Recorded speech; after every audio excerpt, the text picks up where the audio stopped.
It was like a complete, Yeah. it was the most undemocratic. Everybody knows it was. Yeah. Oh yeah, Everybody yeah. knows. That's the thing. So the feeling is it was undemocratic, and the reality is it was undemocratic. Yeah. But what they done was, from a legal standpoint, it wasn't, because if you look at Article 12 of the Constitution, which outlines the roles of the President, the qualifications the President should have.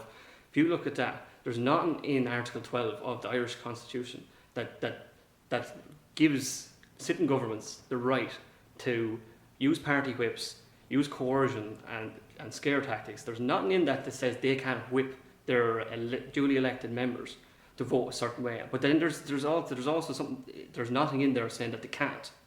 So that's a grey area in Article 12 of our Constitution, of the President, in our Constitution, and it's a grey area, and they exploited that to the last. But in exploiting that, they completely neglected Article 28A, which is which outlines the executive branch of government, but it specialises in the local branch of government.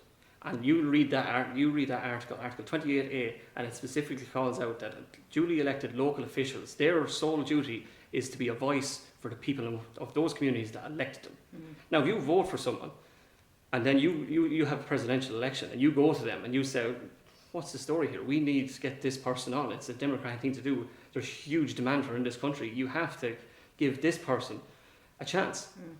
And they said, no, sorry, we can't. Then why did I vote for you? Why do we have local elections?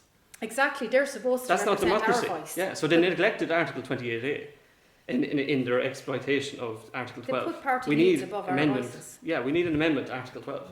We need to implement something like a public nomination mechanism, and then we also need to embed into that party coercion and strong arming duly elected officials is fundamentally illegal when it comes to elections.